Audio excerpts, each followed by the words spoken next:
Welcome back, everyone, to the third episode of the On Way Out podcast. Today, I have another guest with me, and this time it's a little bit different. It's a little bit more special because this is my first guest that I've actually met in person, and I've actually lived with them for a little bit. So, welcome, DaveSiuBao, to the On Way Out podcast. Thank you. I think as you say it in Discord, hi Chingus. Chingus, yeah. I keep on reading that as Chungus. Is it the multiple of Chungus, or am I missing some other lore here? Chungus is like the bunny meme, no? Yeah, like, the big chunky yeah. Chungus. No, Chingus is just his friends in Korean. I don't know why I use that. I am so uncultured. That totally works. Sorry, I think you asked me a question. I don't remember. Okay, well, I'll start by introducing myself. Everyone already knows Andy over here. Hi, I'm DaveSiuBao. I'm also known as Ryoku. I'm just okay. WTF Snuggie, depending on which platform you've seen me on.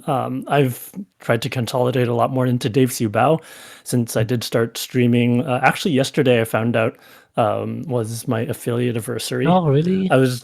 I was in the middle of playing Pokopia and I was going to record something, and then I realized that my capture card is over on my wife's setup. My wife's Marissa Bun, for anyone who doesn't know. She streams a lot more on Twitch, and you'll see me in the background of her stream futzing with her audio levels or being tech support or something like that. But she's taken the capture card in order to stream a lot of Pokopia lately. And I just didn't want to unhook the capture card from her computer for me to be able to use it. And so I stopped setting up my stream and just decided to keep playing Pokopia on my own instead. That's fair. But yeah, I played League of Legends for a while under the name WTF Snuggie. And actually, I'm trying to remember now, but a fun story. My Twitch name used to be WTF Snuggie. And Marissa, so WTF Snuggie is actually a play on the Niga Higa video, the What the Fuck blanket. So I don't know if you've ever seen that one. It's pretty old at this time. I've watched like the old ones, like How to Be Ninja and stuff. I don't remember that one. Okay, yeah, same era. But yeah, the What the Fuck blanket is a whole bunch of like puns and things like that all stuffed into one video, making fun of like the Snuggie. So yeah, amusing video. So my Twitch username used to be WTF Snuggie, and this was a long time ago. Marissa actually didn't have a Twitch account when we first started dating. Yeah. Golly, that was a long time ago. I think we've been dating for, let's see, what year is it? 2026? 2026, yeah. 14 years now? Dang. Yeah, it's been a long time. Golly. That's like more than half some people's lifetimes now. Yeah. Yeah. So she wanted to be able to subscribe to Highland Cloud9, old League of Legends. Yeah. One of my favorite league players. Yeah, he's like pivotal to basically all the connections that we have now. But that's part of the story later. I was talking about, like, I could probably actually relay back into the title of the podcast, Own Way Out. But she wanted to subscribe to him once she got her first job out of college. We're old. Rip. And so she did it on my account because she didn't want to create her own account and have to remember password and everything like that. And basically from there, she just commandeered my account. Yeah. And so I went off and made my own account. That's what it is. Because I remember she had that name, like What the Fuck Snuggie. That's how I knew her as, but it's actually your account first, and then she took it over. That's exactly what it was. Oh my god! Okay. Yeah, she took my account. I think it might actually still be under my email, so I get all of her 2FA emails and stuff like that. It's really funny. But yeah, I think I might have made my DaveSiuBao name after that. I don't think I've actually changed my Twitch username since I made this account. I could be wrong. Like, just could completely be misremembering. But yeah, there's the lore behind WTF Snuggie. Marissa changed the account name to, what was her intermediary name? Was it... Oh, I don't remember. She had like a couple. Yeah, Cookie Snubs. Wait, Sugar Snuggie. Because she didn't want to be WTF Snuggie anymore. So she was like, sugar. I like sugar. I like cookies and stuff like that. So that was a hot minute. She started streaming under that name. Yeah. And then actually it's then transitioned into something that actually had to do with her name. So Marissa is Marissa Bun, not just because, bunnies are cute and bao is yummy. But since I made my name DaveSiuBao for everyone's fun facts of the day, I guess. DaveSiuBao is a play on my name as well as the Chinese barbecue pork bun, Yeah. chasiubao. And so I just merged the two, and I'm like, I'm a siubao, of course, and yeah. And I think your PNG tuber also has it, right? It's like a reference to SiuBao. Yeah, if you actually remove the hair, it's a it's a little bao bun. twisted bao bun. And then so Marissa took it, since it's a bun, then Marissa's like, I am also a siu. I will also be a bun, but not just a straight siu bao. Okay. So different. She has to switch it up. Yeah, be a different kind of bun. Yeah, and I think she maybe was planning on doing a lot more publicity with her streaming than I was going to. And I don't know, she just wanted to be less doxxed or something like that, maybe. Yeah. But yeah, it's really easy to find my legal name based off of my Twitch name, unfortunately. One brave boy, I guess. What about your name? I don't know if I went through some of your podcasts recently, and I don't think anyone's actually asked about your name yet. I think someone has. I don't remember when. Okay, I must have missed it then. Yeah, but my name it's very simple. I came up. Okay, so I've had two names online ever since I've been online, which was a long time ago. But my first name was Reddy. It's like the color red with an I, and it's because in a lot of German words, if you add an I at the back, it makes it cute. So I was like, red eye. It's like a cute version of red. But then in like high school or something, I was like, this is too childish. I need something else. So I kept the red part, and then I was like thinking, what about the word night? Because I like staying up at night. So I just put those two words together, and it just came out as Nightredd. But then every time like I was online back then, people would always compare me to like Night Blue, like the league streamer. Right. Yeah, and I was like, I didn't even know who this guy was. Old name too. Yeah, I don't know who this guy is. Why they keep comparing me to this guy? Oh yeah, that's how it came. The knight, that's edgy. Yeah, that'll get him. Like skulls and crossbones and stuff. Yeah. But that's how I came up with my name. Oh yeah, so you're from the U.S., right?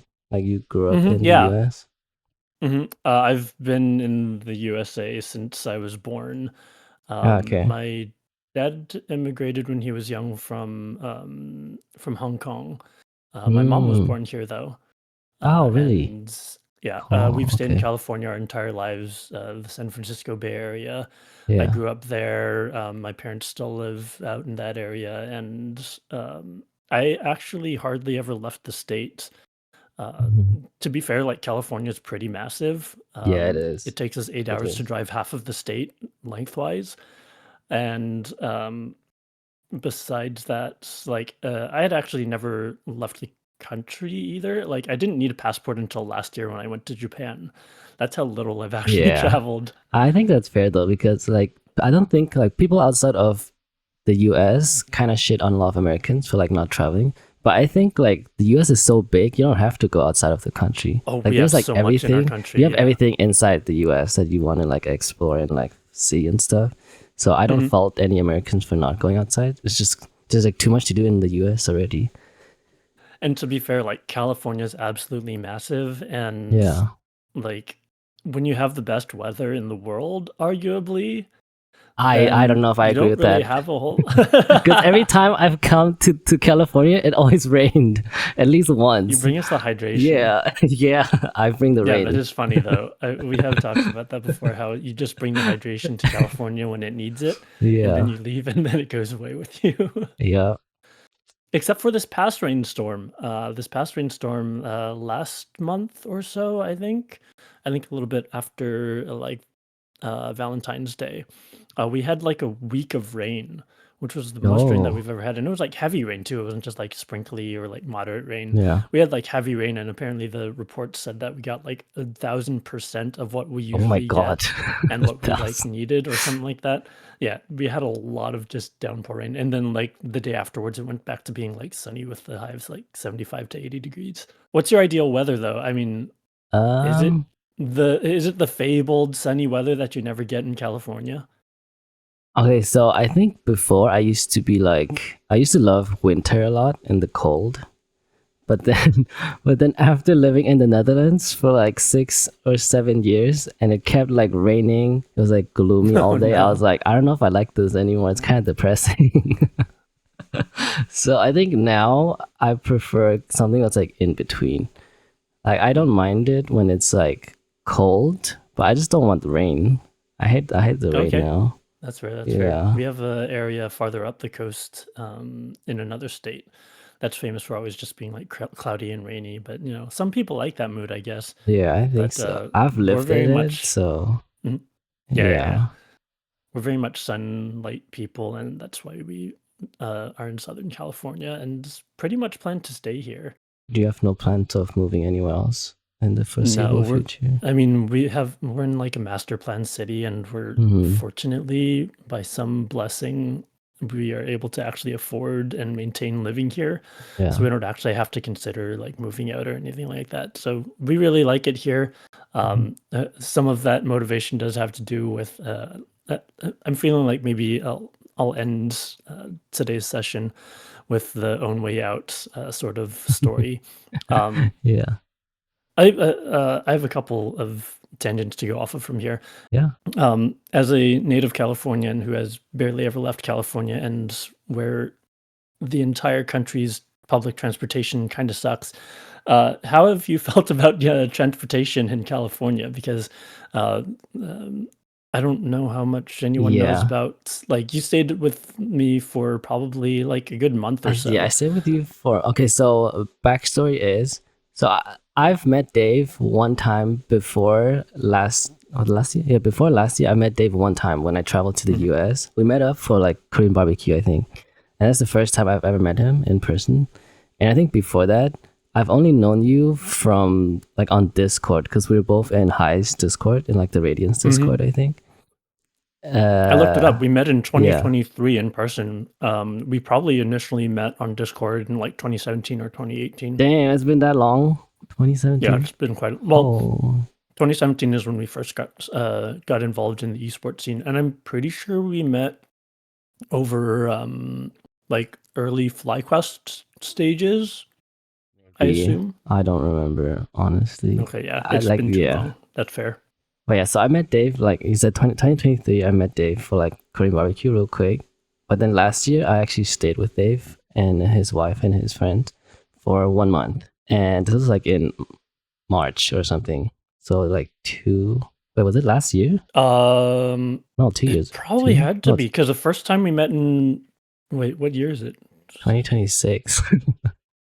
2024 is possible. It's either 2024 or 2025, because 23 was the first time we met in person for KBBQ. Wait, I think it is last year then. Did I do that much last year? I think I did. I guess so, because you kind of moved out and then started your job right after, right? Yeah, in Portugal, yeah. And you haven't been there that long. I'm pretty sure it was It's been almost 25. A year now. Oh man, I guess so. Yeah. Wait, it's been over a year? Since we've met? No. Since you came in, with us. It's been almost a year. Over a year now. I'm just actually looking back in our Discord DMs, and like early March, we have DMs about like the trash is going out. Yeah. Okay, but going back to your question about public transportation, almost my entire life, at least like a lot of my life in Europe, I've always used public transportation or just walked to school, to wherever I had to go. And even in LA, when I lived in LA, they have like a metro system, which apparently no one really uses, but they have one. So I did use it, and it was kind of nice because I could still like go places without having to drive anywhere. Okay, that's good to know, I guess. But then, like when I lived with you, there was nothing. There was no transportation anywhere. You did have a bike, I think, ready for me if I wanted to go somewhere with like a bicycle. But I didn't, so I just walked a lot to the supermarket and stuff. The one supermarket down the street. One supermarket, which I actually like. The area was quite nice. Yeah, that's actually something that we really like about our master plan city. One of their objectives was actually that every neighborhood would have a park and a like grocery store within walking distance. But keep on going. Zero public transportation where I live. Yeah, so it was difficult if I wanted to go anywhere, but I didn't really want to go anywhere because I was just hanging out with you guys. And then you guys also just asked me whenever you went to like do Pokemon Go hunting, you would just ask like, oh, you want to come? Like, hell yeah, let's go. We're gonna go and catch Pokemon. Get it. I didn't mind it, honestly, like not having public transportation, but that's kind of different because I was living with friends. I think if I was alone, like living alone somewhere in that area, it would be difficult for me. I'd probably have to Uber to places or just bike. Yeah, there's a lot less transportation, bus stops, and all that infrastructure, like subways. There's so much less of that, and I'm trying to decide which tangent I'm going to try and chase from here. But I think in SF, in SF, you guys have public transportation, right? Like more. Basically, the massive cities in the U.S. will have public transportation. Yeah. So we're talking about San Francisco, Los Angeles. I would argue not really even San Diego. Off the top of my head, I don't know of any like really good public transportation system over there. And like, of course, New York has like the subway and stuff like that. Maybe something in Texas. I haven't been to Texas. I've never been either. I'm not sure. It's right. It's just barbecue land. My goodness. We were out in Dallas, Texas one year, probably 2023 or something like that, for an event, and it was the weirdest thing because like Dallas, Texas was, I would say, less conservative than like South County in California. It's like we saw a lot less 10-gallon hats and Ford F-350s with giant American flags on them. Yeah. I mean, I think Dallas now is pretty international. It's like a pretty international city. It's definitely got a lot of influence, but one of the other big upsides of California is that we have such a diverse food like offering. Anywhere else that we've gone, it's been really hard to find any like good variety of food. And Dallas, we just had the most disappointing food experience. Everything that we had was weird or under-seasoned, or we tried ordering actual barbecue once for delivery, and then they canceled our order. So like it's not even our fault. We tried going to a barbecue place, or we tried eating like a good barbecue place, but it just didn't end up working out for us. So if anyone has the opportunity to redeem Dallas for us, let us know.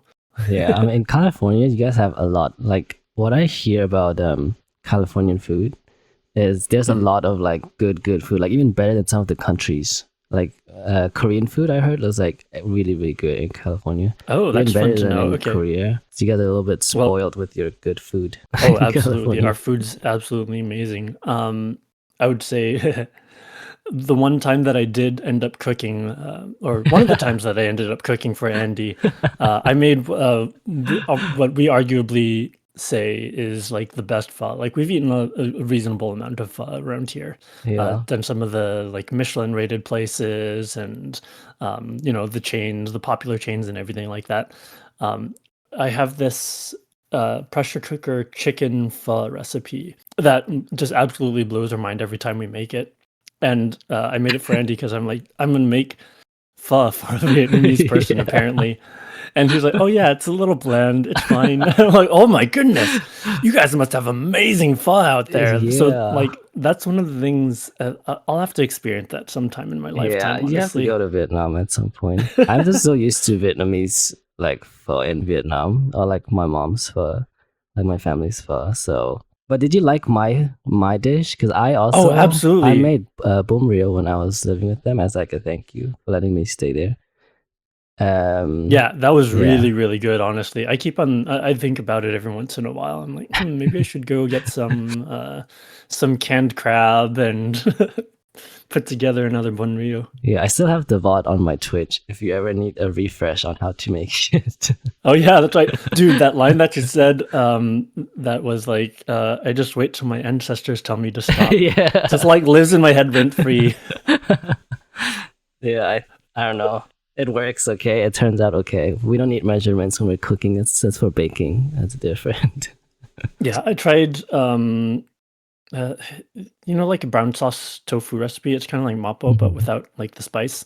I tried following a recipe that one of my friends had basically transcribed from his dad. And when I tried to scale it up, I'm like, this seems kind of weird because I used like 3 teaspoons of like chicken broth powder.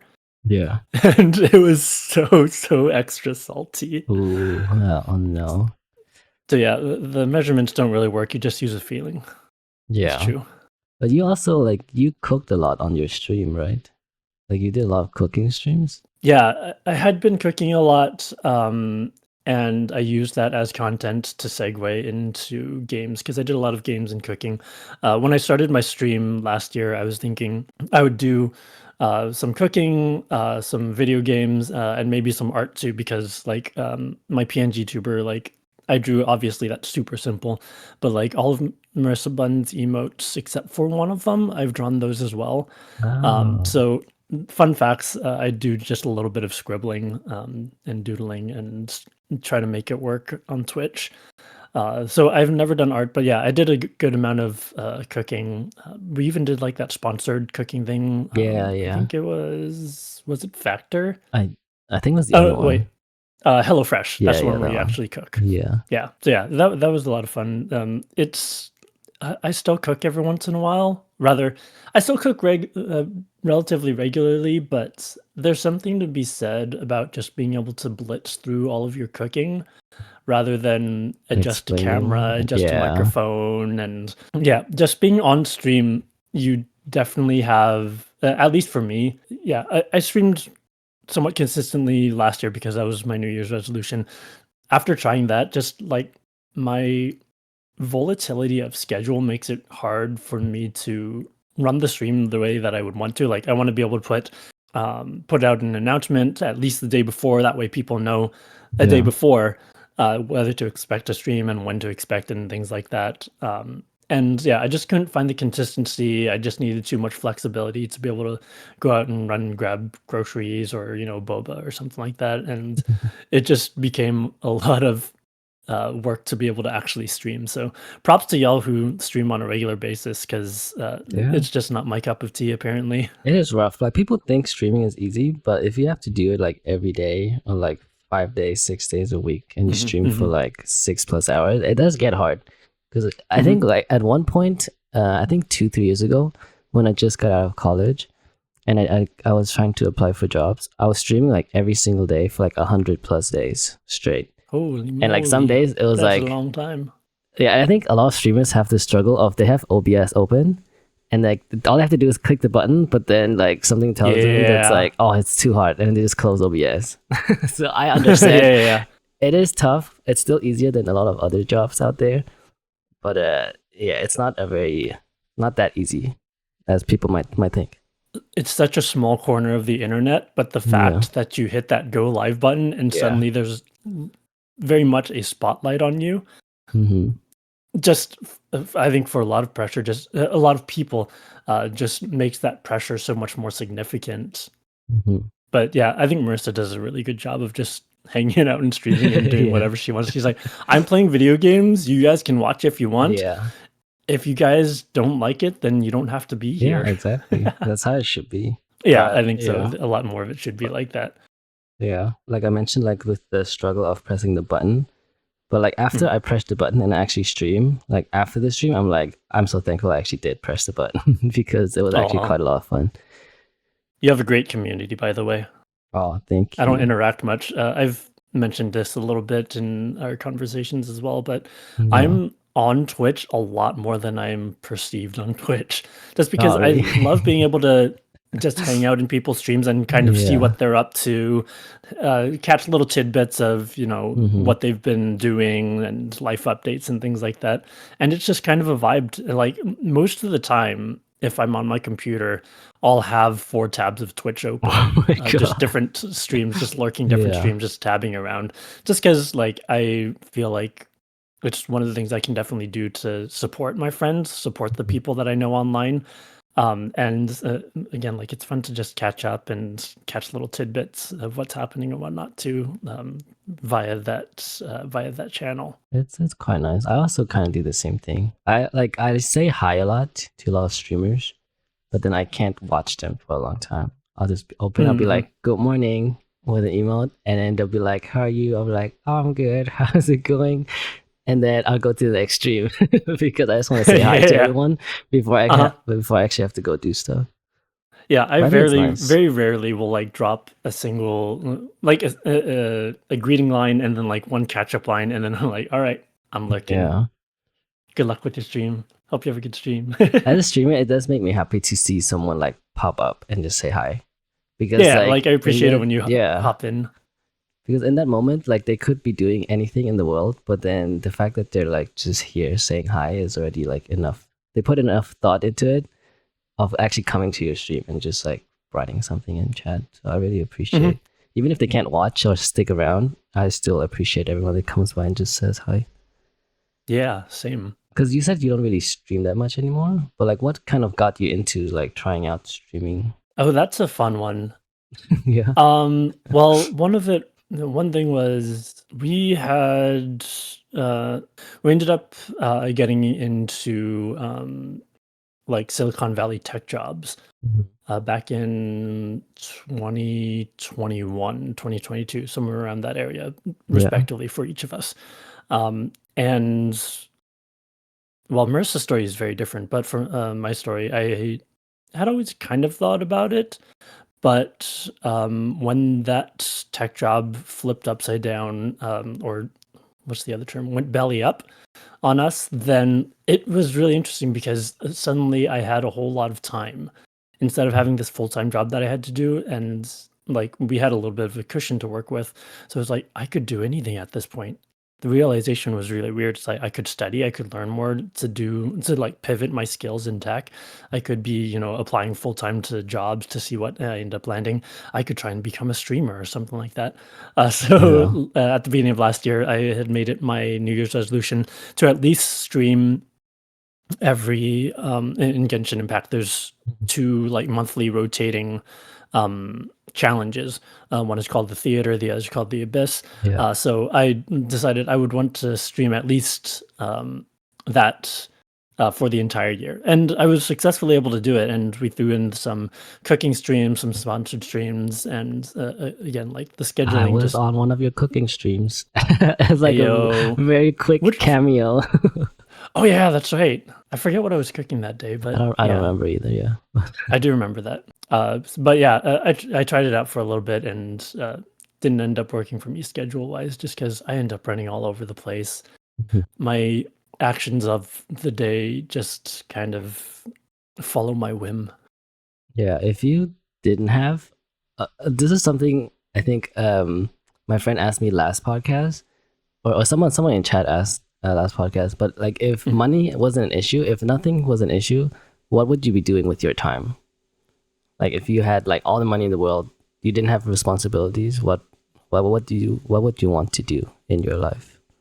That's really interesting. This is going to take a really hard pivot because suddenly you're going to hear about, so one thing that I've always wanted to do, I guess not always technically, because I didn't always have the skills to do it, but something I've been wanting to do for a long time is, I'll start off with a little background. I started playing guitar when I was 15.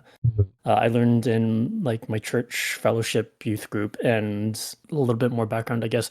I went to a private like Christian K through 12. So we had like chapel and things like that as part of like our scheduled day in high school.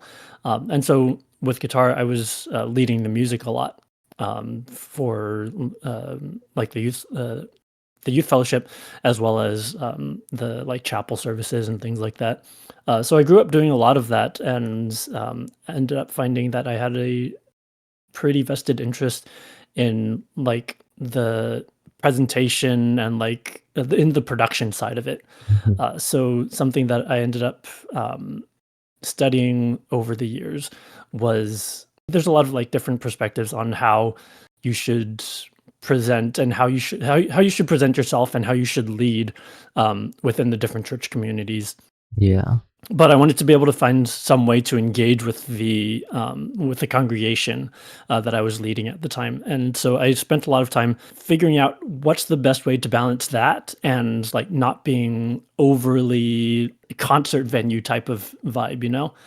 And so I've learned a lot of things over the years, and something that has become evident over probably the past 5-10 years or so is that obviously like the church is losing a lot of youth, and with that they're losing a lot of their leaders. And I think something that's so important in leading the music portion is having that connection between the leader and the congregation, so that you can change things up on the spot. You can actually sort of feel the emotions of that leader from the congregation, and being able to communicate that with body language without looking awkward and things like that is a whole entire skill set of itself. So if I had unlimited resources and not really any responsibilities or anything, I have said before to other people actually that I would love to be able to go around to small churches and be able to teach their youth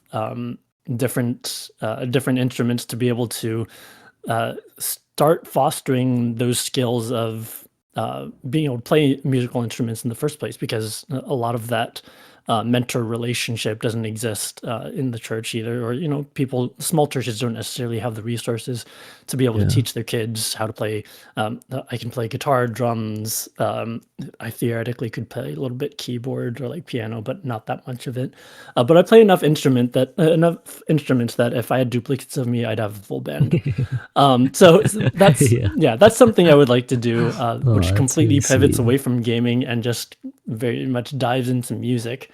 But yeah, that's a really good question. I actually like that one a lot. Yeah, because like my answer and my friend's answer last podcast was we'd be doing the exact same thing that we're doing right now. Heyo, I mean, you're living life. That's what it comes down to. Yeah, right? I mean, it's because I don't know. I think streaming is fun, and it makes me happy to just meet people. So my answer was I'd be doing the same thing except with more traveling. So I'd be like going around different countries and doing it like more IRL maybe. Traveling has been fun. We actually, like I had mentioned, we didn't actually need passports until last year. But even prior to that, I would say I've traveled a little bit more because our private K through 12 basically had like big trips every other year starting from middle school.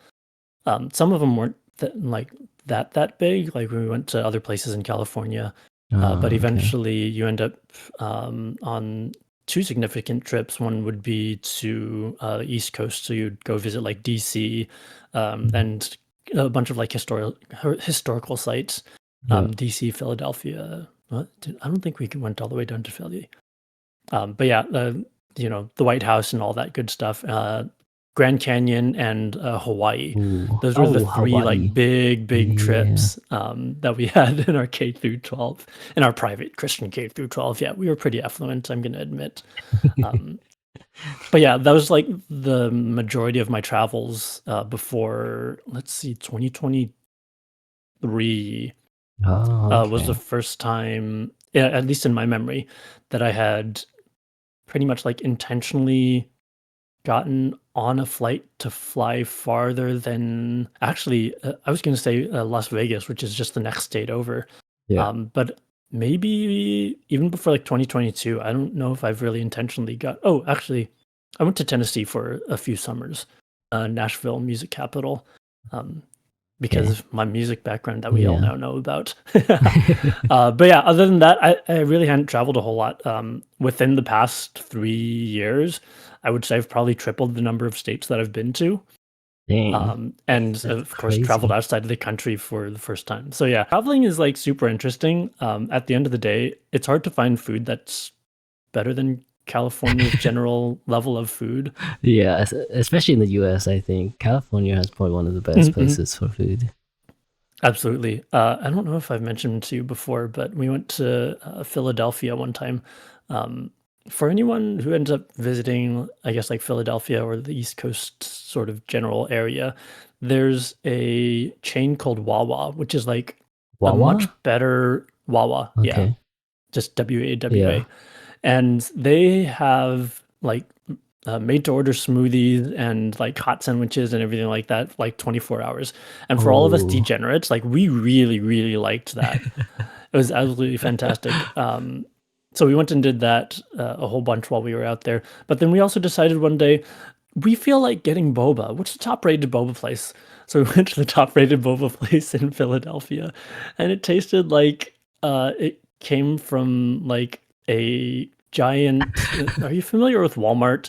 They're a giant like supermarket convenience store. They sell everything from like beds to TVs to I've been to Walmart tires. before. Yeah, yes. it tasted like their tea came from Walmart, which is just like mega cheap quality, mega cheap prices, low quality, and things like that. We're just like, this is the best rated boba in Philadelphia. Yeah. Need to go home. But traveling wise, you said, was it last year or last year? It was the first time you like kind of left the country for travels, right? To Japan, you said, I think. Yeah, we went to Japan in October 2025. How was that experience? Because that's pretty big. Like first time leaving your country, going to Yeah, it country, was like longer flight, I assume, right? Quite long. Yeah, definitely the first like longer flight that I've taken. I think pretty much anything else we've only been on a plane probably 5 hours maximum. But yeah, that longer flight, which actually didn't end up feeling that bad, honestly, because you're tired as you go out, you just sleep on the plane. You're tired when you come back, you just sleep on the plane. So you just kind of sit there and, it was a lot of fun, like going through the different meals actually, because there was like, I think on our way out, we did like a dinner service, and then there was like a midnight snack sort of deal because we were like changing time zones so severely. And then like a little bit before we landed, we had like, honestly, the airlines like apple pancakes. Was it on United or Delta? I forget. They were like apple pancakes. They were really, really good. So yeah, just the food on the plane was sort of like a little bit of a marker of like how much time had gone by, and helps to pass the time as well, just being amused by the different foods and things like that. So yeah, the flight was longer, but like it didn't feel particularly terrible. You weren't like scared for like your first overseas trip? No, I mean we had traveled to at least like Hawaii the year before, and if I'm not mistaken, that is the longest non-diversion flight over water, I believe. Longest non-diversion flight. Yeah, so like if you need to if your plane needs to divert, like a layover. No, just like divert. Like if you just need to like go down somewhere. Oh, okay. Then either you go back to your okay, that's what you mean. Yeah. Your origin, or you have to, or you go all the way to your destination. Yeah. Whereas, like, if you're flying over the entire continental US, you're going from like one side to the other. You can land in the middle if you need to divert or something like that. Yeah, not layover, but yeah, diversion. So yeah, like we had done that the year before and we were perfectly fine. Oh my goodness. I'll maybe talk about that a little bit more later, but like Hawaii was absolutely amazing. Just the vibes there were so chill, and like we worked pretty hard to be able to afford that trip. And it was like cooking every day and not doing takeout and all this stuff. And like by the time we left Hawaii, I was like, I'm gonna miss this vibe so much. And like I legit just cried on the plane on the way out. So sad. But yeah, like Japan was really amazing. Like experiencing a different culture was really, really cool. Even just starting with like airport security. Like right when you land, it's like everyone's so nice. They're onegashimasu everywhere, and so like just the way that politeness is built into the culture is just like really. Yeah, that's Japanese like hospitality, I guess. It's so much more of a chill atmosphere. And then of course, like you land on the airport, in the airport, you get your bags and it's like I'm going to go to the bathroom, and it's like, wow, they're so clean. Do they have bidets at the airport? Yeah, they have bidets at the airport too. Like every single stall, it's like, my goodness, it's crazy. And on the flip side, we got back to the stateside, landed. Like, I need to use the bathroom. You go to the bathrooms there, it's like, oh, yeah, I'm skipping that stall, I'm skipping that stall, I'm skipping that. Okay, this one will work out all right. Yeah. It's funny. But yeah, it was super fun. We stayed a bit. Marissa's asking, has Andy not been to Japan? You've been to Japan, 100%, right? Okay, so I've never been to Japan to travel. I've only been to the airport as a layover. Dang, dude. Yeah, like I wanted, like I've been saying this for like the past I don't know how many years, but like I want to go to Japan at some point. Maybe like end of this year or like end of next year. But it's on my list. That's like one of the top countries on my list right now to travel to. Just because like everyone I ask, yeah, they always say like they love their trip to Japan, except my sister. My sister didn't really like it that much. Oh no! Do you know which area your sister went to? I think she went to Tokyo, and then she went like around to other cities. But I think the main reason is because the culture is very different than like because they're like very polite and like very like they show a lot of respect, but it's a little awkward. I think she told me a story of like how she checked into her hotel, and then like the person that was helping them, they're like very polite, like bowing and stuff. But it was just awkward because it's like they went into the elevator and the lady was just still there, just like watching them go up the elevator, like bowing. And so it's like awkward for her. And she said like on the metro or the subway, like it's like too quiet for her. Like it's just uncomfortable, like the silence. So yeah, it's very different for her. But I think for me, like I would probably enjoy it a lot more. I would have like the similar experiences as you guys do. That really surprises me actually, because just you've traveled so much more than us and been to, like just straight up lived in so many different areas compared to us. But yeah, coming from the Californian who doesn't know what a good public transportation system looks like, the train system was phenomenal. It was so easy to be able to walk out there in 15 minutes from our hotel. We stayed in Tokyo for 2 weeks, basically. The only exception of that was the first 2 days that we were in Japan. We went to Tokyo Disney and then Disney Sea as well. So we spent a couple days out there and then went out to Tokyo, and our friends shopped for 2 weeks straight, basically. 2 weeks of just shopping. There's a lot of things to buy in Japan. Yeah, shopping and like dining experiences. So like we went to the Pokemon Cafe and everything like that. But yeah, just being able to get around everywhere on the subway was really nice, honestly. We fortunately never ran into any of like the rush hours when you get smooshed into trains. Having that like reasonably good system available, and just like the Konbini over there is just oh my god, so I convenient. love convenience stores in Asia. Konbini and Vendo, those are like two of the things I miss the most about Japan. Just like I need one extra thing, I'm just going to go downstairs and buy it, as opposed to I'm going to take a half-hour walk to get to the nearest grocery store. Or you have to drive like 10 minutes to go somewhere. Exactly. You have to get in your car. You have to worry about the traffic lights, and like driving is so much less of a vibe than walking. And we did so much walking while we were out there. I think, like we probably averaged at least like 7 miles a day, if not more. And it's like, man, we hardly walk like 2 or 3 miles a day back at home. Yeah. So yeah, like the culture is just so much different. It's a lot of fun. Being in a different environment and having like the konbini and the vendo and the train, and honestly some of my favorite food was like just like salaryman food.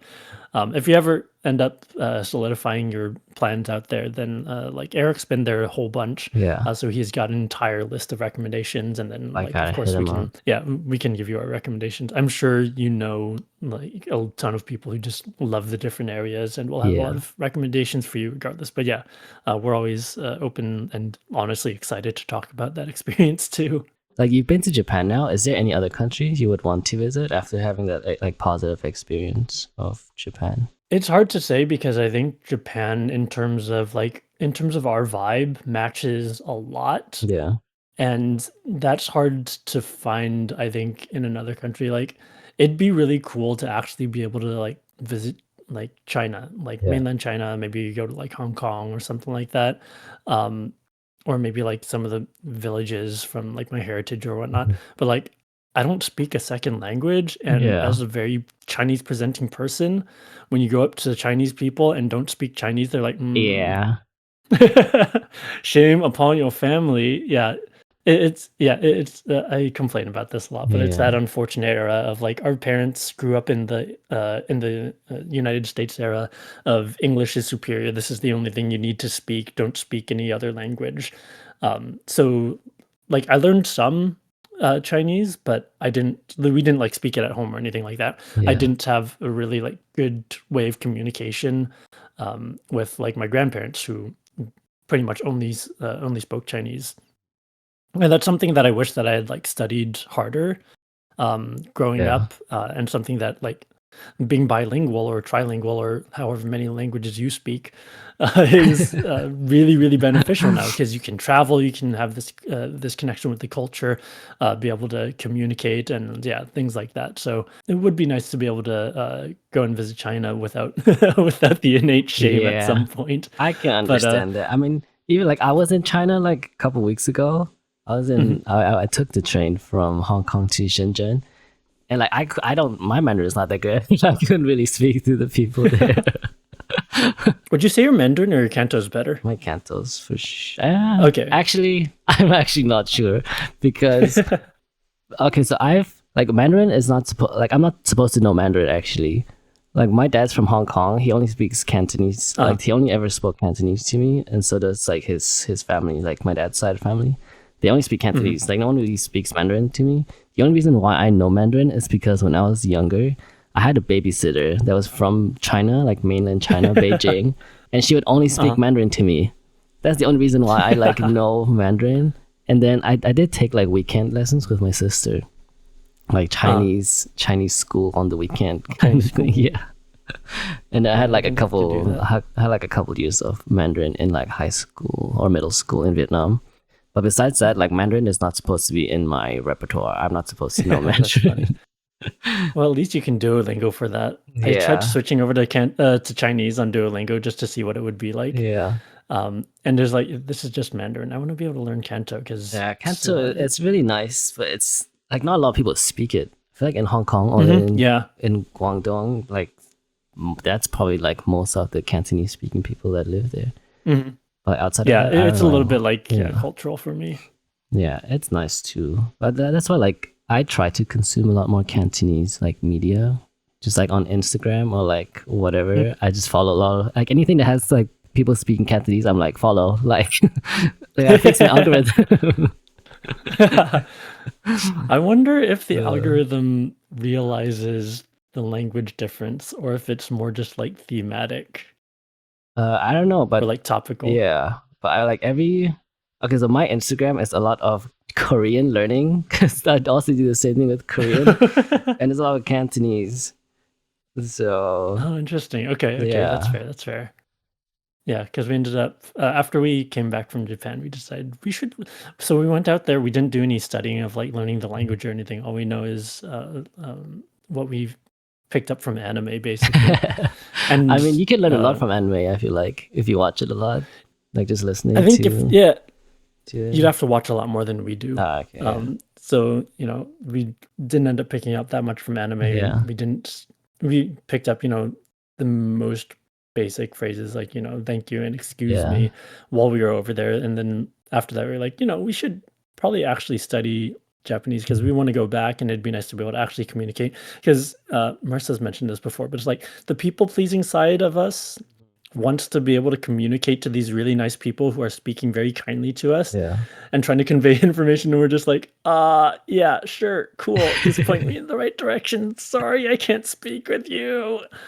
It is probably nicer to at least know a little bit more so you can converse like even like a little bit with like the people you meet. That was one of my goals when I was in Korea for my study exchange. Like I learned Korean, but my Korean's nowhere close to like being able to talk to someone. I can understand a lot more now, but that's like the goal I have with my language learning is always to just be able to kind of talk to others in person, and I get around like by myself without having to use a translating app or something. Yeah, it'd be really cool to be able to do that. It's really shocking how much you can pick up just by being in an area or being around a resource. Like Marissa's sister worked at she helped to manage like a bakery when she was living in the States, and when she was living back in California, and she just basically picked up conversational Spanish just by existing in the space where someone, sometimes some of the other coworkers would be talking in Spanish, and she would just learn, or she would just ask them like how to learn the different words and I guess the sentence structure and everything like that.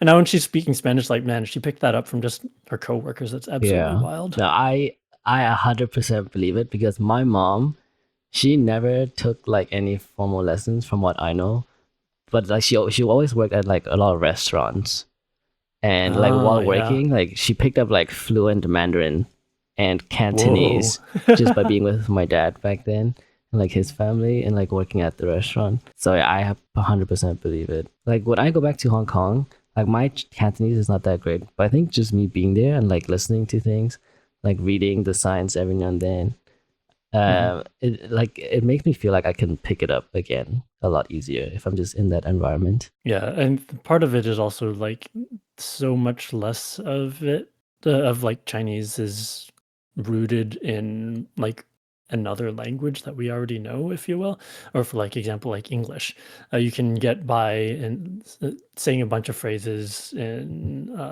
to someone who only speaks Japanese, just by saying English words with a little bit of an accent or something like that. And it like sometimes kind of works in Chinese, like, if you're looking for a bus, you can just say bussy. But it's like, other than that, it doesn't really translate nearly as well. Yeah, and I think when you live there, it's also like you don't have a choice. You can't speak English because no one's gonna understand you, so you're like forced to like learn it. I don't know, I love traveling. Would you ever like consider moving to Japan or like another country that's not the US? I had actually thought about this question. It'd be a lot of fun too, but at the same time, I think just the amount of I think we're just really tuned to the weather in California, and it'd be hard to leave for anywhere else. I think the question that pops into my mind more so is if you had to live in a different area, where would you live? Or you could switch that to if you had to live in a different country, a different state, or something like that. Japan would definitely be on my list if I was to answer that question. Hawaii would be another one, but that's kind of an obvious giveaway. It's like, who doesn't want to live in Hawaii, right? That was actually one of my dream places to live in when I was like really, really young, because my family did a trip to Hawaii when I was like maybe like 7 or 8 years old. And then after that point, I was like, in my mind, I was like, when someone asked me where I wanted to live in the future or like work in or like grow up in, I was like, Hawaii. That place was so fun and chill. Yeah, Hawaii. And then, it absolutely was. Were you guys on the main I main think island? So. This was like, I don't know how many years ago. I don't remember anything from back then. Apparently, like I've been to, I don't remember if it was Disneyland or Disney World when I was much smaller, and like I don't remember anything past like middle school for sure. But sometimes you get relayed information from your parents like, when did we actually go do that? And that's how you remember. Have you gotten a chance to visit Hawaii again since then? Man, no. Like the only times I've been back to the US. So I got like a 10-year visa back then when I wanted to visit a friend in the US. I didn't know I didn't know anything about visas or like I didn't know either. Honestly, I didn't know because like I'm coming from Europe, and I think EU to NA has like an ESTA visa thing where it's like, oh, if you want to go for like a quick holiday, like get this visa thing. It's like, I don't know, like $30 or something. You can go there, come back, it's fine. I didn't know about that. I just did the like actual visa. And then I had to pay $100, and I did like an interview process. Honestly, for 10 years, that's not too bad of a I didn't know how long it was supposed to be, but like I did the interview process, and then I got the visa, and I looked. I was like, this one's for 10 years. It outlasted 2 of my passports. My goodness. But yeah, like when I went to the US though, I only went to see my friend when he went to college on the East Coast, and then to California to see my friend when I first met you, and then last year when I live with you. That's the only time. So I get back to the US. Oh, okay. Now my visa's expired, so I have to get a new one if I ever want to go. Was that the 10-year visa that you're still using? Yeah, it lasted until last year. I think I got it in 2017. That's crazy. Or 2016 or something. Yeah, that's one way to do it, I guess. I don't know if I could even get that anymore, especially like right now. But yeah, I didn't even know that existed in the first place. Neither did I. I just got one. Oops, I accidentally 10-year visa. So it's quite easy for me to travel to the US over the past 10 years. I mean, that's pretty nice. I mean, if you can get your hands on it and not get it revoked, then I guess that's a pretty good way to ensure that you have that that fluidity. Yeah, I think my friend has like a wedding next year, so maybe I might need to get one next year if I'm going. But at the moment, I don't have a reason to go to the US, especially at these times. So I wouldn't if I wasn't here already either. So at the end of this year, there's supposed to be a TFT event in Vegas. Vegas is a lot of fun. I want to go, but at the same time, I don't want to go to the US. So that's why I was thinking maybe I change Vegas to Japan. And I go to Japan instead. Oh, gotcha. Around the time that we went was really cool. So another one of like the big highlights of going to Japan. We went at the end of October, so right around like Halloween time. Okay. On Halloween night was the like Halloween basically got rained out. That was the night that we checked into our onsen hotel. Onsen? Like hot springs? I don't remember. Yeah. And we had gotten one that was across the lake from Mount Fuji, but like when we checked in, it was like rainy and cloudy. So it was, apparently like people aren't always able to see Fuji when they go and visit. So I decided, well, look at the forecast. It clears up in the middle of the night. Okay. So I woke up once. I set an alarm once to wake up when the sky cleared up. Looked outside. It's like, it's too dark. I can't see anything anyways. Okay, whatever. And then I set up another alarm at sunrise, or like a little bit before sunrise. I woke up and this giant Mount Fuji is just looming in the distance, and it's so cool because like across the lake. I'm pretty sure I've shared the picture with you before, but maybe. I'll post it again somewhere. Post it somewhere. Because it's absolutely fantastic. Just the fact that like the whole bunch of Mount Fuji is lit, but like the lake below it, that you're across from Mount Fuji from, is like still like basically completely dark except for like the boat lights and whatnot on the water. Like it was such a cool experience just waking up to that. It was almost like if you woke up and just suddenly had like a giant spaceship looming over you. It was just that sort of feeling of this thing is absolutely massive. It's been here the entire time and I didn't even realize it, but it's there and it's just absolutely mind-blowing. So yeah, and that was another big highlight of Japan. If you were to go back to Japan, what do you have like different plans now? Because you've seen some places already. Would you want to experience those again, or would you want to experience new things? One thing that I have wanted to experience that I didn't get a chance to because we're in like straight up Tokyo, was like getting like street vendor oden. Just because in One Punch Man, it's the like the food that like I think it's like skewer food on soup. It's like a giant like soup vat, and then they have like the different foods in the different compartments, and you like point out what you want, stuff like that. In One Punch Man, there's that one scene where Saitama gets his like certification or whatever, and then Moomin Rider, who's also eating at that spot and has been like a veteran of that system for a long time, says like, "Oh, let's celebrate," and then they're both eating oden and drinking sake and stuff like that. And I don't know, just that vibe just seems like really chill. Just like eat soupy food at a stall, I guess. So. Yeah, that's not a thing in Tokyo. Or like you just didn't have that experience. You weren't able to get it. I mean, like we were in like straight up Shibuya, so we could have done like the 7-Eleven ones, but like there's not that many like street stalls in Shibuya. So we're like Shibuya, Ikebukuro. You have to go to more country or like not countryside, but like more smaller city. We're very much middle of the city. Cars, trains, buses, shopping malls, all that stuff. That's more my vibe. I like I like shopping malls. I like big cities, big buildings. Yeah, like we went to the Pokemon centers and everything. Yeah, it was a lot of fun. I want to go Pokemon Center. I want to go to the Pokemon Park. Oh yeah, Pokepark Kanto is now open. Yeah, I want to go there. That seems like a lot of fun, honestly. I don't know what it is though. It's probably just in Tokyo, or is it somewhere else? Part of another park, from what I've gathered. Yeah, it's like a subsection of another park, so you have to get the other park like past to get into in Kawasaki. Okay, I don't know where that is. I only know where Tokyo is. Me too.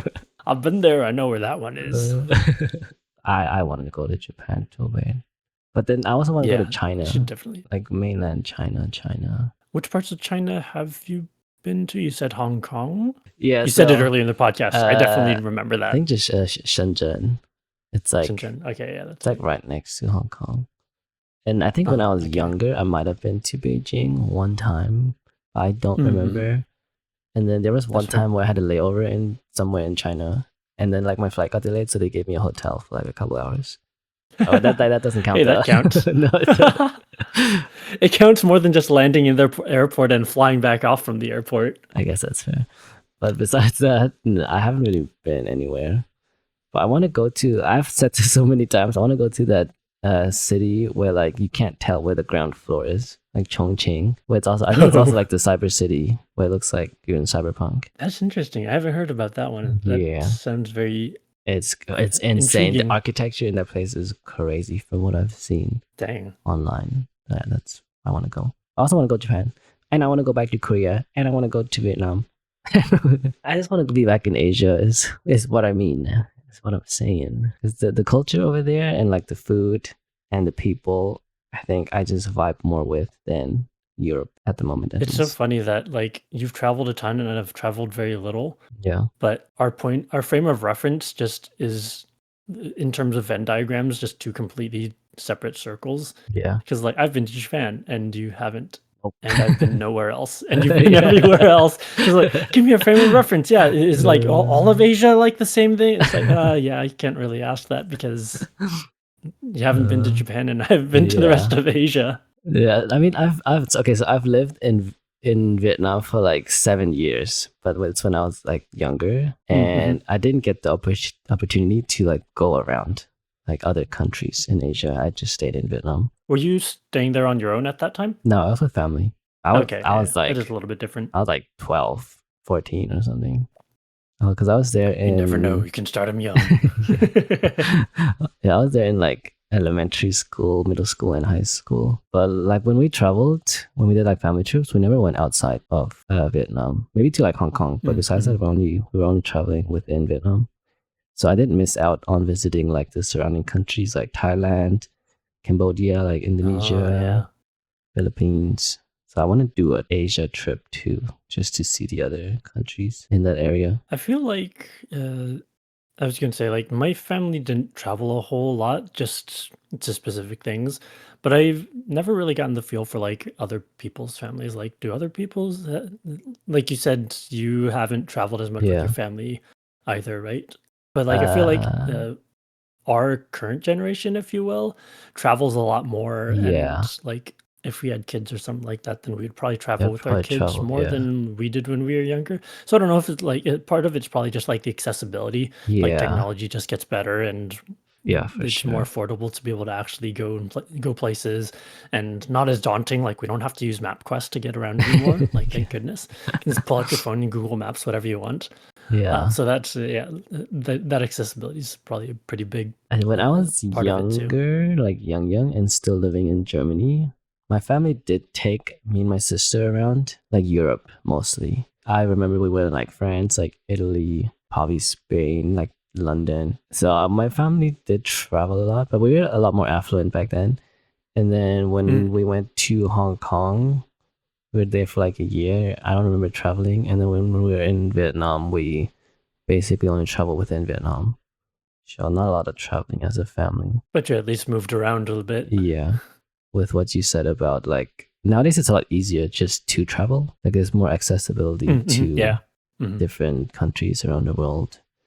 And also like my passport is like, this is something I take for granted a lot, is my passport is pretty powerful. I don't need to apply for things if I want to visit different countries. Dang, that is pretty nice. Yeah, a lot of my friends from Vietnam who have a Vietnamese passport, they don't have the same privilege that I do. So like whenever I'm like, oh, you guys should come to Europe, and then they're like, I gotta get a visa first. I'm like, fuck, I forgot. Rip. I think that's another reason why people are like more hesitant on traveling, is because it's like a lot harder for them to do it than it is for me, which I always forget. Yeah, and Marissa said this before, but wherever we go has to be worth getting off my comfortable couch in my sunny weather for. So it makes it gives it some burden to be able to actually go travel, as opposed to just go travel anywhere or do whatever you want.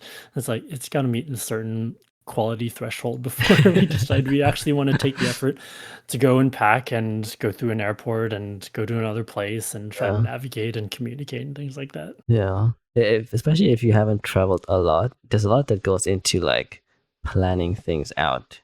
I think for me, I pack my bags like a day before. I'm like so used to it. I check in online. I'm like, yeah, I'll be there tomorrow. It's fine. 2-3 hours before before my flight leaves. Yeah, I should be fine. Hey, if it works out for you, then that's good. Yeah, since we've traveled a whole lot more in airports in the past few years, it's like we're actually quite used to traveling in airports now. But then when we meet like extended family out in other states or something like that, they're like, oh yeah, I was so confused where to go. It's like you just follow the signs, right? Yeah. But yeah, there's something to be said about having that normality of you know exactly what to expect, you know, even when you're going through security, or whether you're checking your bags and like where to go in an airport, the general layouts and that kind of stuff. Yeah.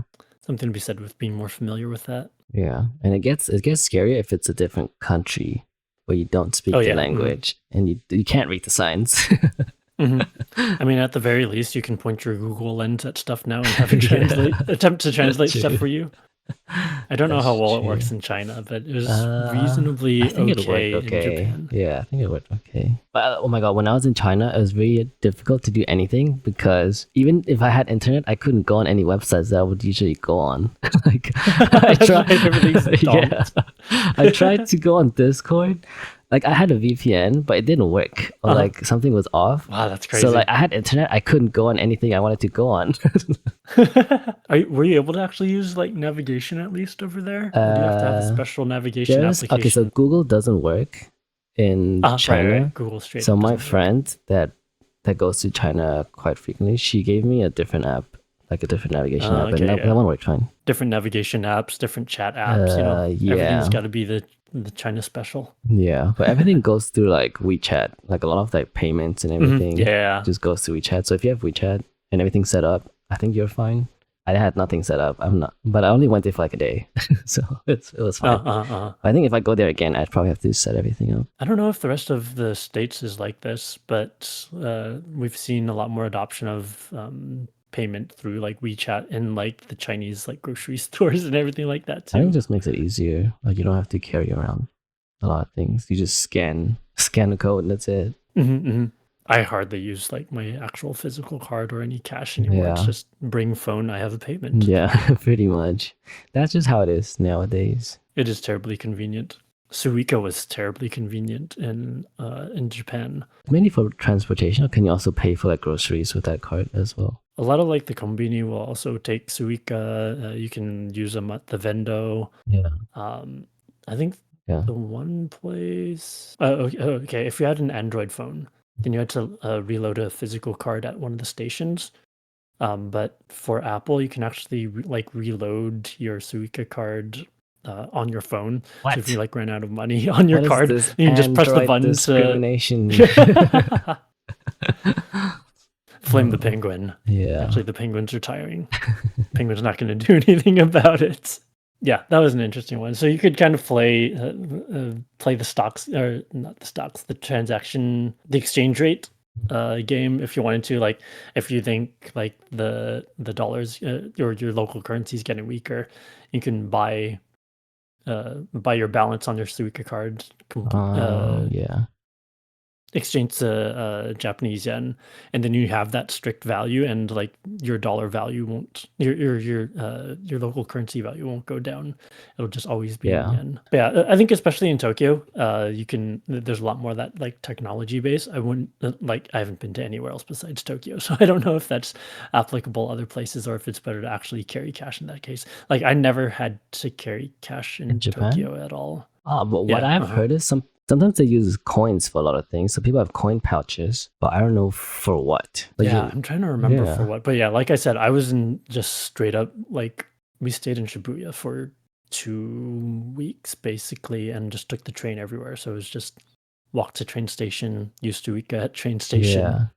I don't think we pretty much had to pay for anything else other than besides that. I'm trying to think. I don't know, but I think if I go to Japan, I'll probably have like a little bit of cash just in case. Oh, bring cash for gachapon machines. Oh, that's what takes coins. Yeah. It's just the gachapon machine. That's the most important part of Japan. So many gachapon machines. We went to Akihabara. Yeah, that's like the freaking nerd place. Street. Yeah, Weeb area. It's fantastic. So many gachapon machines over there, but we took like 4 separate visits there over the course of our trip just because we kept on going back for more things. It was a lot of fun. Did you go into Donkey? Yeah. Oh yeah, there's Donkey everywhere. We went to Donkey and we're into tech too, so we went to a lot of Biku camera or Bic camera, but yeah, the jingle says Biku Biku Biku Biku Biku camera. Anyways. Yeah, because I've never been to a Donkey before because I haven't been to Japan, but in Hong Kong there's a Donkey, and I went there. Interesting. Last year in December when I went to do my paperwork stuff. I went there for the first time to Donkey, and then my dad was like, "Why are you going here?" I'm like, "It's Donkey. It's a Japanese supermarket. I have to go." Yeah, they're massive, just random. They have everything. It's like it's almost like online shopping in person. Yeah, I would say it reminds me of a Walmart. Yeah, I didn't know. I thought it was just like a supermarket for like grocery, food stuff, but they have everything. Oddly enough, food might be the thing they had the least of. But if you needed like socks or a face lotion or a phone case, then you could find those there. Trying to think of the most random things that you could put together. Yeah. The one I went to, it was like a lot smaller, I assume, than the one in Japan. Because I know in Japan there's a Donkey that's like 10 floors big or something. Like even bigger. Some of those are really big. Yeah. But the one I had went to, they had like fresh food as well, like warm food you could just straight up buy. Oh wow, interesting. I don't think I've seen any of the Donkey with that. So like they have everything. That's pretty interesting. I think if I lived in Hong Kong, I just go there and I just buy everything there. I mentioned this before, but like some of my favorite food was like the like typical like salaryman dinner.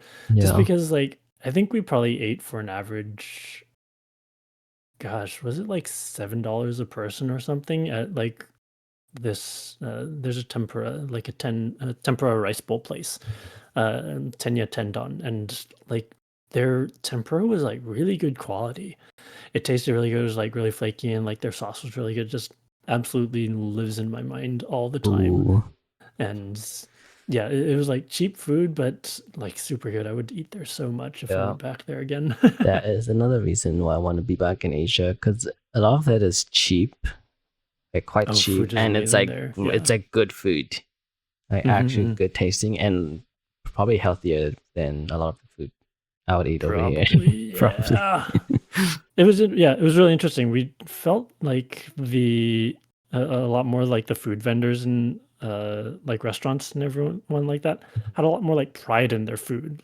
Like it felt like there was a lot more character that went into making the food and making sure that it's always like wholesome food, that it's tasty, as opposed to like a lot of places you go to in the States, you'll definitely feel a lot more like, here's a big plate of this or that, and you can definitely tell like when the quality is skimped on, if you will. Yeah, no, I agree. I don't know. There's so much like processing of the foods and handling requirements, and like handling requirements are good at the end of the day, but like it ends up, I think, affecting the food quality, because then like people have to do certain things to be able to meet certain food quality standards, and then like it all just kind of becomes mass produced, if you will. I think it's like a culture difference. Like, like what you're absolutely. saying is, I agree. It's like even like just the service is like a lot more transactional. Like I have a job, I'll just do my job. That's it. Yeah. Over there, it's like I have a Mhm. job, but I want to like put my all of myself, my like passion into like actually doing a good job. Yeah, I hear the job the job culture is really, really, I don't know if I want to say toxic, but really, really hard to actually like work for like a straight up Japanese company over there. Yeah, that's what I heard too. But at the same time, you have access to Tenya Tendon. So do you really lose out? It's a good trade. But yeah, that's what I've heard too. Like visiting Japan is fun. Actually living and working for a Japanese company maybe less Mm-hmm. fun. But if you can work remotely for an American company while based in Very Japan, fun. Very fun. very fun, and you get American salary. Yeah. Because oh my I would goodness, want to do that if I could work remote for a Western company in Asia. That's like perfect because you all like rent over in Asia is also a lot cheaper. Yeah, it was so sad when we first got back. I was like, I want tempura again. When we got tempura, it was like $20 a person. It was like, Ooh. man, okay, not that much, but still, it was pretty expensive compared to, the $7 dishes that we got. Yeah. Yeah, fantastic experience. Definitely should put it on the top of the list to go and experience. That's a recommend from Dave and Marissa and Eric. From the people who haven't traveled much and the people who've traveled a lot. Everyone recommends this one place. Yeah. Is there anything you're excited about like the rest of the year? Like anything upcoming, like an event or Okay, I had this in my notes, but since we're live on stream, I can't actually disclose that it's happening yet because the official announcement hasn't come out yet. Oh, okay. Man, I don't know.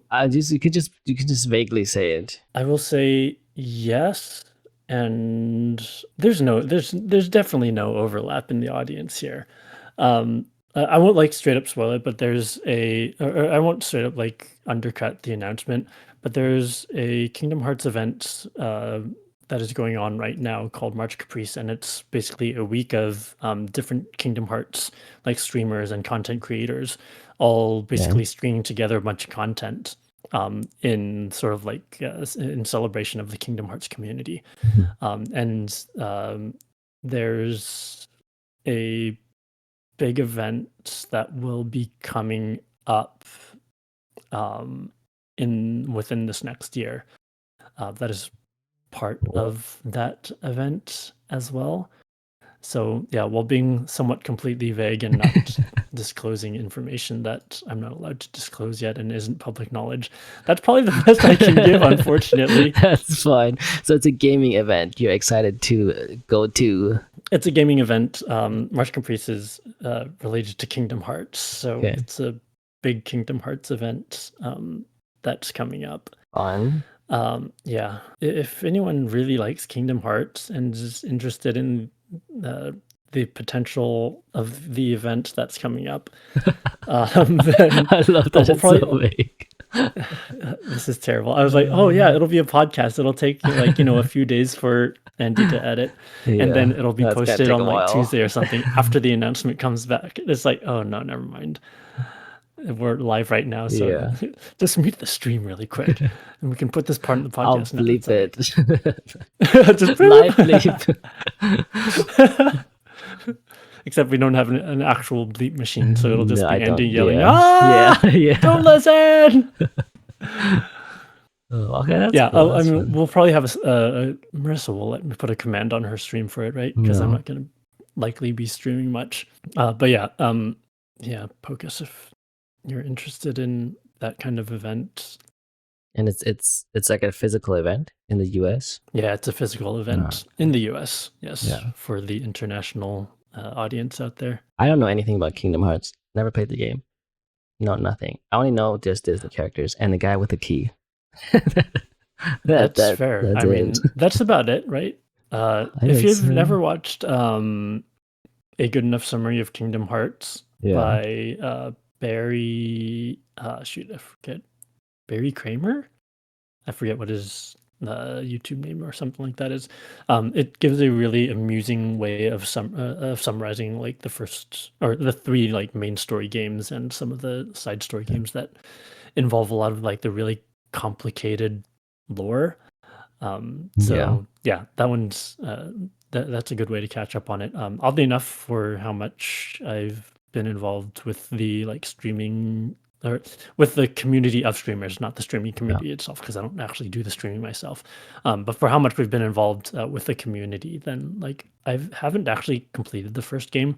What? I picked a bad combination of things and a bad combination of stats and didn't want to grind and got stuck on one of the like last rooms. So I know everything that happens. I just haven't played through it myself. Yeah, but from what I heard though, the game series is really good. Oh, people absolutely love it. Yeah. I just never grew up playing Kingdom Hearts. I didn't either, oddly enough. We didn't actually get introduced to it until our other housemate. We've been living with that housemate for a hot minute now. But back when Kingdom Hearts 3 was about to come out, then there was like a pre-order thing. I think it was a pre-order thing, where you could get a disc of like a whole bunch of the older Kingdom Hearts games, but like remastered, and they called it final mix. That's what they called it. And you could basically play all the old a whole bunch of the old games almost sort of in their original form, except not really. The ideas are still there, but I keep on forgetting what they actually called it. The Story Until Now or something like that. And it's basically a recap disc to be able to catch up on the series before Kingdom Hearts 3 came out. And that's basically when I was properly introduced to the Kingdom Hearts series. So that's a fun many hours of playthrough if you ever want to go through that. And that kind of led you to like loving the series and then also going to events and stuff. It's kind of interesting because we'll go through the longer bit of this story, I suppose. Marissa had played some Kingdom Hearts when she was growing up, but not very much. So when we got that disc, she ended up playing through all of the games to be able to catch up, and because it was fun and stuff like that. She got really caught up in a bunch of the lore and things like that. And so when Kingdom Hearts 3 came out, she played that. Then there was the sequel, or not a sequel, but the game afterwards was called Melody of Memory. And by that time, she was streaming. So she was streaming Melody of Memory, and a couple of the Kingdom Hearts streaming community members raided into her, and they're basically our forever friends now, to say the least. And so that's a lot of that is why we're involved in the community. It's because of the people, because they're ratchet and wild, but like really, really good people at the end of the day. So yeah, if you're, I guess that's a relatively good plug. There's a really good streaming community out there. If you're into Kingdom Hearts, but have been chastised for liking, they're Disney characters. Why is this guy running around with the key and shooting at people? If you've ever been part of that marginalized community of Kingdom Hearts lovers growing up, then there's a whole community of them who relate to each other, and like it's a really wholesome community. It's a really fun community to be a part of at the end of the day. Maybe one day I'll play, and I'll check it out. But I don't know when. I have too many games I need to play or want to play, and then more games keep coming out. I want to play Pokopia, but like more games keep coming out. I can't play Pokopia. That's funny. When I was thinking of like, what would we say before we started the podcast? I was thinking of saying like, usually I play Pokopia during the daytime, but since I'm doing this, we should get started so I can go back to playing Pokopia. All right, welcome to another episode of On Way Out. What you gonna do after the podcast? The Pokopia time? Absolutely, because I mean the thing is that when the Switch 2 came out, I was considering getting it because I saw the Kirby Air Riders announcement, and I played hours and hours and hours of Kirby Air Ride with my sister and my extended family when we were going Kirby Air Ride on the GameCube, I think. Yeah, I think that's the right console. So when Kirby Air Riders was coming out, I was super hyped for it. They didn't actually have an announcement date for it yet. But they did announce that it was coming out on the Switch 2, so I knew I had to get a Switch 2 eventually. I was considering using my lottery ticket on the Switch 2 to actually buy. I just got the lottery ticket to see if I ended up getting it. Yeah. I was considering it. I was like, yeah, maybe I'll wait because we don't actually know when the game's coming out yet, and if they have like a skinned version of the Switch 2 that comes out, like it'd be cool to have something like that instead. But then Marissa ended up organizing basically like an early birthday present for me at that time. So she got a bunch of people, like family and friends, to contribute to the cost of it, and so we have one Switch 2 between the two of us because, golly, it's an expensive console. It is pretty expensive. Goodness. The Switch 2, like the hardware is really, really good. Honestly, the battery life doesn't last honestly that long, but like the screen is really good. The performance is really good. Yeah, the fact that you can the fact that you can use the dock and actually send, I think it's at least like 2K at 60 frames per second. It might be higher. Yeah, I think it's higher. Yeah. It might be straight up like 4K 60 FPS. Like it's a really, really powerful console. And the fact that it costs the same as, like a PlayStation 5 or an Xbox, whatever number they're on right now. But you can actually still pick it up off of the dock and play it as a console, like as a handheld console. I think honestly, like it's really worth it. The first time that I got to touch a Switch 2, I was pretty much sold at that point. I was on the fence and was like, oh man, this is really, really good piece of hardware actually. And it runs smooth and the graphics are really good on it. So yeah, really, really great console. But we only have one of those. When I saw the pre-order part where you would get the little like Ditto plushie, the handheld Ditto plushie, I wanted Ditto along with plushie your pre-order.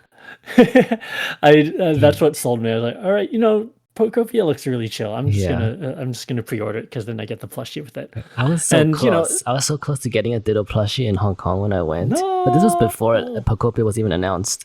I just wanted like a back charm for my backpack because I see everyone in Asia having like something on their backpack from like Pop Mart or something.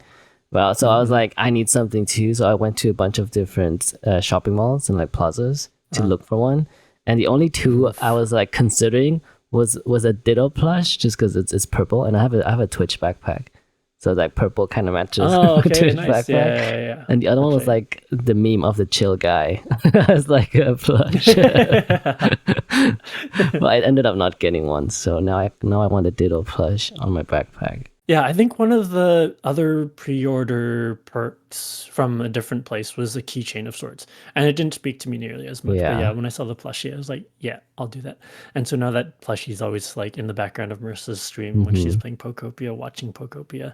And when the Switch is hooked up to the TV, then it's sitting in front of the TV watching Pokopia. So yeah, it's super fun. But yeah, we only have one Switch 2. We only have one copy of Pokopia. But I get since we got our first Switch, which was pretty long after it was first released, I found out that if we both want to play the same game, it's just so much better to buy physical cartridges because then you could just switch between the profiles. But if you buy it online, then it's linked to one profile specifically. So like, I think we did this with Harvest Moon. I bought the digital version of Harvest Moon on Marissa's profile because she's really into playing like Harvest Moon and things like that. Farming simulator, cozy vibe games. So that's why I thought like Pokopia would be a lot of fun to play. But I think, can't you game share Pokopia to the normal Switch? It's like a Switch 1? That one you can. So that one you can specifically in like cloud environment. Oh, okay.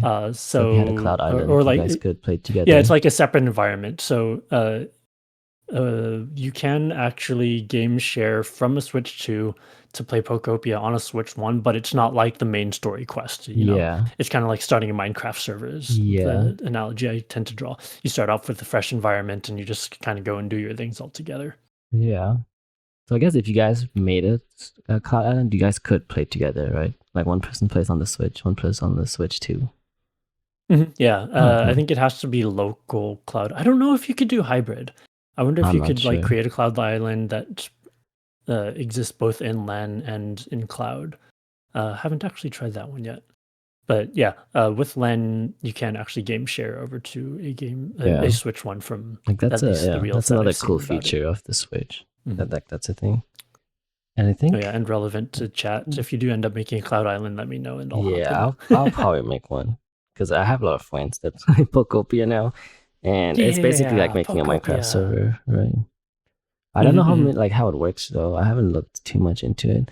I gotta finish the main story have an first. Address. I will say, yeah, like if you do end up playing on a Cloud Island with a bunch of friends who have progressed a lot farther, then you're gonna. I feel like at this point, if you've hung out in enough streams, you kind of spoiled yourselves on like the different skills, anyways. I already saw that. Yeah, but like early on, if you did that, then it's like, oh, I didn't know that was a skill you could get. Oh, then now I'm spoiled because someone else got to it first. But now I think a lot less of that is probable since there's so much more media on it now. I mean, I was following Pokopia before the game came out just to like see the hype and everything, and I already saw some things.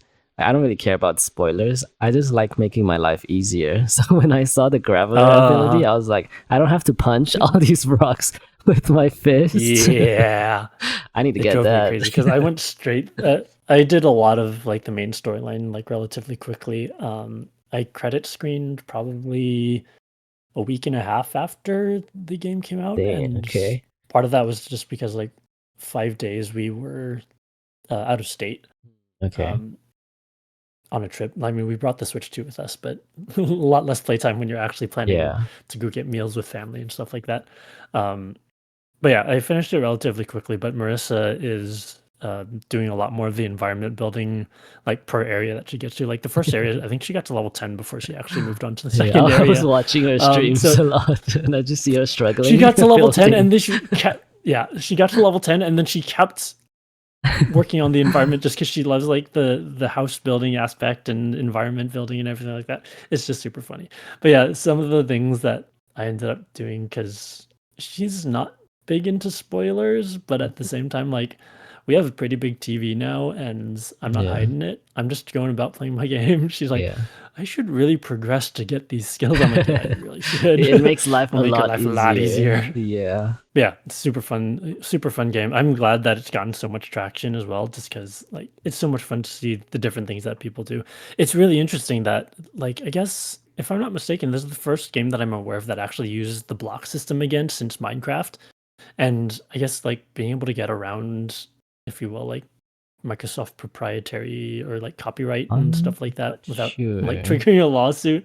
I mean, because give it to Nintendo for being able to do that. But yeah, taking that idea and not ending up with a lawsuit, pretty good. And the creativity that you get out of that is absolutely insane.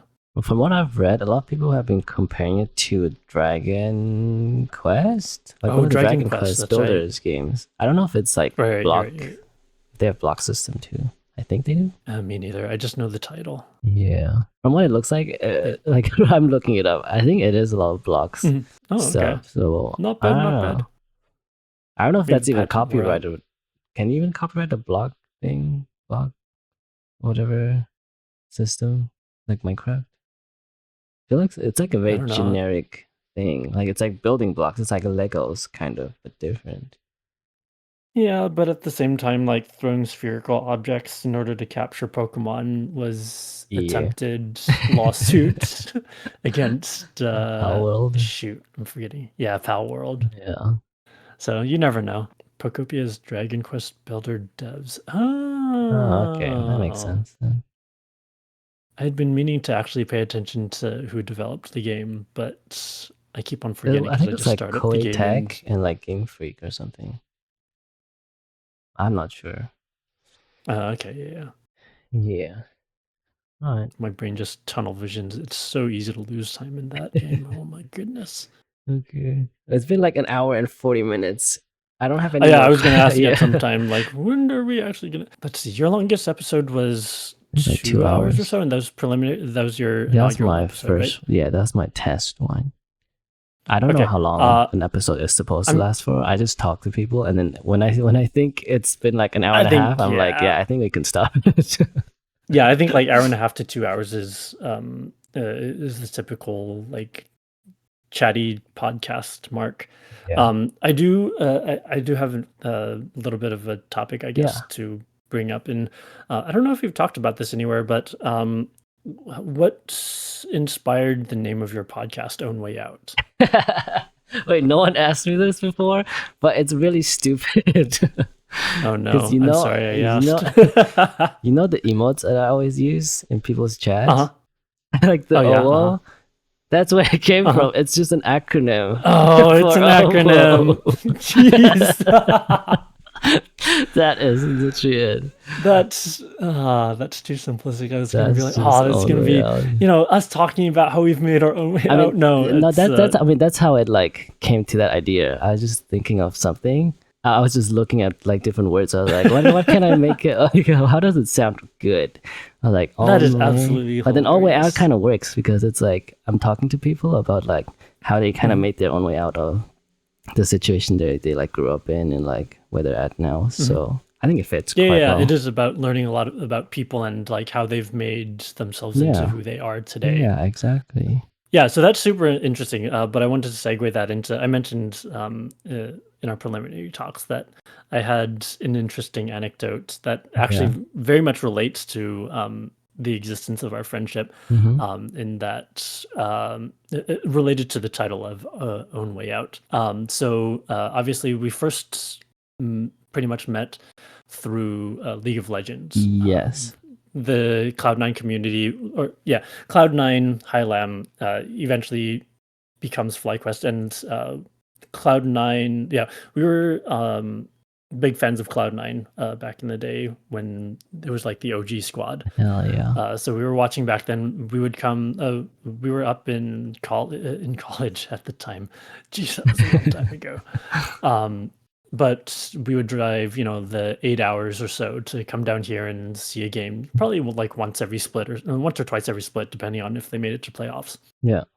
So when FlyQuest was formed around that time, we were coming down here pretty often, and we graduated college, had some entry level jobs and whatnot, and that ended up going south, which ended up inspiring, or rather, kicking off our move down to Southern California into the LA area, where we would be able to more accessibly get to these League of Legends events that we were going to somewhat often. So when we first moved down here, it was because a previous company had a role that was opening up for Marissa, or a role that they were opening up that Marissa was going to take. But it was kind of crazy because when we moved down here, the role actually wasn't opened yet. So we actually lived on our savings, on our little post-college savings from working small jobs, entry-level jobs, for a good 3 months.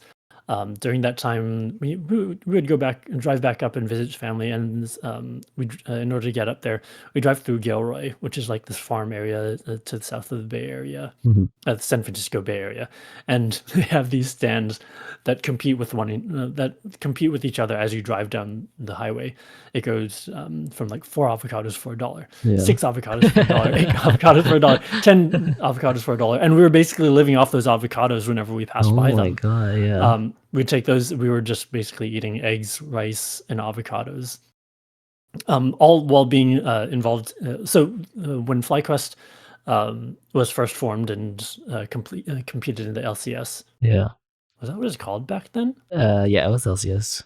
Okay, it's still LCS. I couldn't remember if they changed. Oh, LTA was this past. Yeah, they switched back. Oh, did they? That's funny. I don't keep up with it at all anymore. But we were really, really big fans, and their community manager at the time noticed us, connected with us. That was the first time we actually got on Discord, way back in those days. That guy is Gray, Jeff. I don't know how you know him by. But he ended up pulling us in to the community, getting us involved. So that's where we're moderators there.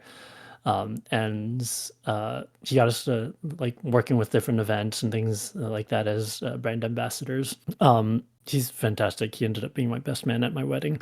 But yeah, when we first moved down here, then he was basically the only person that we knew who was local down here. So around that time was when franchising started, and like I said, the job hadn't really opened up. We were still paying rent down here, still trying to just get by eating whatever we could. avocados, $10 for $1 avocados, rice and eggs, and we ate a lot of furikake. Hey, furikake is pretty good. I like furikake. Oh, yeah. But that was around the time when franchising happened, and of course, like FlyQuest made it into franchising, and then the roster switched up, just completely changed up. Around that time was when we were like first starting to get to know. I'm just calling him Gray Jeff. That encompasses both of his names, but he was saying like. I guess the first thing that we helped him move personally first, and then later on, a little bit after that, we were helping like the FlyQuest members actually like move from was it um, their old team house to wherever they needed to go, and it was kind of interesting because as gaming houses kind of go, then the kitchen kind of goes awry. But since we were helping to move, specifically at that time, we were helping like Balls to move because he wasn't kept on the roster, which is super unfortunate. But like we're a huge fan of him, and like we're chill for like especially helping him like get to the airport and everything like that. But sorry, I'm gonna keep on going back to this eggs, avocados, and rice deal because when we went to help and move them and move them out, like they were just gonna like leave mattresses there and things like that, mattresses, beddings, and like desks and stuff like that. And just like you can take whatever you need that's in any of the empty rooms. They were like, oh, okay, I'll take it. So actually, the mattress that we use is actually the one that Balls was using. That was a long time ago, dude. It was a long time ago. It was really funny because I just have a little Honda Civic. Yeah. And I stuffed that entire full-size mattress. I have a picture of it. It's basically the only way that it was going to fit inside of the car was if like I took up the entire back seat and it was folded over on itself. So like the part where you sit was like one end, it would fold. It went up towards like the ceiling of my car and folded back on itself an entire like 180 degrees, and then the other end was like on the floor. But yeah, it was really funny. But aside from that, like we opened up the freezer and they just like had all this like frozen mixed vegetables and like frozen fish and they were gonna leave a whole bunch of stuff, but we were like, we're poor, we could use that. Yeah, I mean it's gonna go to waste. Just take it. So we actually started to finally eat more than eggs, rice, and avocado, and then like the job actually actually came through, and like that was. It was really interesting, and like that community where we met you in the FlyQuest community, Highs community, Cloud9, that whole everything around that was the same community that kind of gave us our own way out of being able to survive through that transition time when we first moved down here, when we were first still trying to get our job in order. And like now we've been living down here since 2017. We bought property out here, so like. It was a very big struggle moving down there, but through, I guess, League of Legends, unfortunately. We were able to survive and find community, and like we're here today and able to give housing to Andy when he needs it. Yeah, and I'm very thankful for that. League of Legends is not always toxic and bad and depressing. Only in game. Yeah, maybe only in game. A lot of people shit on League, but I like the community if it's not too toxic. out of the game, I think everyone's cool. Probably. Yeah, it's a lot more chill outside of game for sure. Like in game, you meet the people in game and then you stop playing with them. Otherwise, you're not gonna like them anymore. A lot of times, unless they're chill like you. Like there's so many people that are just like super chill, and it's so polarizing. Or rather, the in-game community is so polar opposite. There's some people who just fly off the handle at the smallest inconvenience, and then there's other people who are there just to meme the entire time. Yeah. Marissa in chat says, League connects me with people in the most profound, inexplicable ways. Yeah, it's true. Actually, both my best man and her maid of honor, we basically connected to them through League of Legends. Yeah, that's correct. We connected with both of them through League of Legends. So it's weird. Like the game itself kind of sucks, and playing like with tryhards is really unfortunate. But like at the same time, maybe it's that suffering that suffering just binds you together. It could be. But anyways, yeah, that was the story I was going to end with on the topic of your of your apparently meme title. Yeah, no one ever asked me the question of why it's called On Way Out. But that's the origin is because of the emotes, of the owl emote.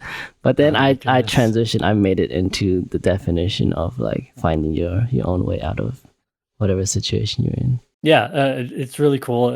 Yeah, the premise of the podcast is really interesting, and just the fact that you drew meaning from an emote is it's fire.